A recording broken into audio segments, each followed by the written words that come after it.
उसे मालूम है दीर्घायु उसका इंतजार कर रही है, उसको मालूम है उसके बच्चों की साल्वेशन उसका इंतजार कर रही, उसको वो मालूम है। क्योंकि बाइबल कहती है वो विश्राम में जो रहता है, जो रेस्ट में है।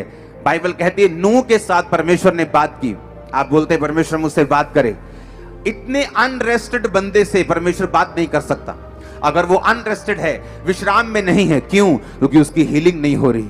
हर टाइम वो हीलिंग के लिए प्रेयर कर रहे हैं, हर टाइम हीलिंग के बारे में सोच रहे हैं, हर टाइम मास प्रेयर में भी हीलिंग के बारे में सोच रहे हैं, हर टाइम पर्सनल प्रेयर में भी हीलिंग के बारे में सोच रहे हैं। उसके बच्चा नहीं है, हर टाइम वो बच्चे के बारे में सोच रहे हैं। परमेश्वर को मानूं नहीं, मैं मानूंगा नहीं, कोई बात नहीं। हर टाइम अगर इसी बारे में वो सोच रहा है, इसका मतलब उसके अंदर रेस्ट की कमी है, विश्राम की कमी है।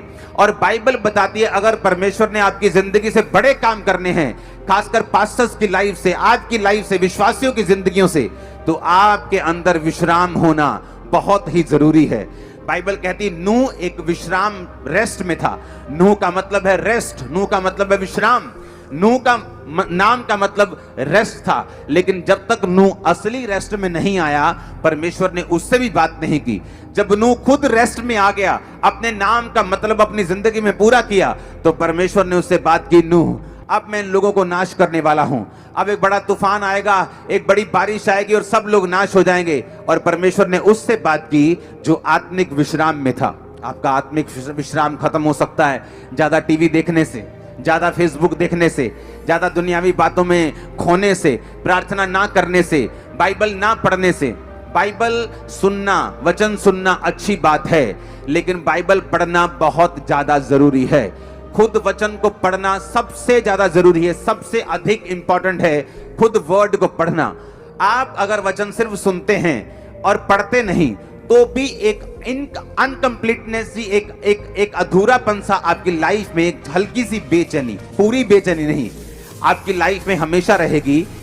क्योंकि आप वचन को सुन रहे हैं लेकिन पढ़ नहीं रहे। जो लोग सुनते भी नहीं, पढ़ते भी नहीं, वो तो बेचैन रहते, उसमें कोई शक नहीं।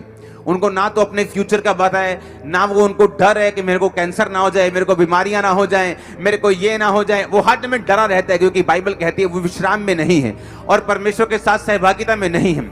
लेकिन अगर एक व्यक्ति बाइबल पढ़ रहा है, हाँ, और सुन भी रहा है, क्योंकि सुनना भी जरूरी है, सिर्फ पढ़ना जरूरी नहीं है। क्योंकि अगर आप सिर्फ बाइबल पढ़ते रहें तो बाइबल के प्रकाश आपके ऊपर उतरने बंद हो जाते हैं। अगर आप एक ऐसे व्यक्ति को नहीं सुनते जिसके ऊपर परमेश्वर ने बाइबल के प्रकाशों को किया हुआ है, जब एक प्रकाश पाया हुआ व्यक्ति आपको प्रीच करता है, तो सडनली परमेश्वर आपकी स्पिरिचुअल आईज को भी ओपन करता है कि जब आप बाइबल पढ़ेंगे, आप भी उसी मसीह के साथ बाइबल पढ़ पाएंगे जिस मसीह के साथ मैं आपको प्रीच कर रहा हूं, जिस मसीह के साथ मैं पढ़ रहा हूं, जिस आत्मिक आंखों के साथ मैं पढ़ रहा हूं। जब आप इस प्रीच को सुनेंगे, आपकी अपनी स्पिरिचुअल आईज और आपके परिवार की भी ओपन हो रही है right now in Jesus name. जब आपकी स्पिरिचुअल आईज ओपन होती हैं, आप बाइबल सुन के चले जाते हैं, और वो प्रचारक जो आपको खुद बाइबल पढ़ने और आपको खुद प्रार्थना करने के लिए नहीं बोलता, वो प्रचारक सही नहीं है। अगर मैं आपको बोल रहा हूं आप वचन सुन जाओ और घर जाके वचन पढ़ो, होगा क्या? जब आप वचन पढ़ेंगे आप विश्राम में चले जाएंगे। आपको मालूम, आपके आसपास का माहौल जो है, जो गलत माहौल है, आपको वो इफेक्ट नहीं करेगा, क्योंकि आपकी जो स्पिरिट है वो विश्राम में और रेस्ट में चले जाएगी। जब आप रेस्ट में चले जाएंगे, विश्राम में चले जाएंगे, तो परमेश्वर आपसे बात करेगा। आपके उस बच्चे के लिए जो नशा करता है, आपके बिजनेस के लिए जो आप आगे लेके जाना चाहते हैं, आपके कैरियर में आप किधर जाना चाहते हैं, आपकी सेवकाई के लिए कि परमेश्वर आपको गाइड करेगा वो कैसे बढ़ेगी, हर एक चीज के लिए परमेश्वर का आत्मा आपकी अगुवाई करना शुरू कर देगा जब आप रेस्ट में चले जाएंगे। अगर आप रेस्ट में नहीं हैं तो आप परमेश्वर की बात नहीं सुन पाएंगे, आप स्वर्ग नहीं मिस करेंगे। क्योंकि अगर आपने यीशु मसीह को ग्रहण कर लिया, बपतिस्मा ले लिया, तो आप स्वर्ग मिस नहीं करते। लेकिन धरती पर भी एक मकसद है परमेश्वर का आपको भेजने का, और जब आप उस मकसद को पूरा करते हैं, आप खुद भी रोशनी पाते हैं और आपके लोग, आपका परिवार भी रोशनी पाता है। इसलिए परमेश्वर ने कहा तू बच, तेरा घराना बचाया जाएगा। क्योंकि जब तू कनेक्शन कर लेगा और तू जग जाएगा, तू ऑन हो जाएगा, तेरे लोग भी रोशनी पाएंगे, तेरा परिवार भी रोशनी पाएगा, तेरे बच्चे भी रोशनी पाएंगे, तेरा भाई भी रोशनी पाएगा, क्योंकि तू मेरे साथ कनेक्टेड हो चुका है। आमीन। अब अगर आपका कलीसिया में जन्म हुआ है और आप परमेश्वर, बाइबल कहती है जिस तरह से आप परमेश्वर के भवन में लगाए जाएंगे, रोपे जाएंगे और बढ़ाए जाएंगे।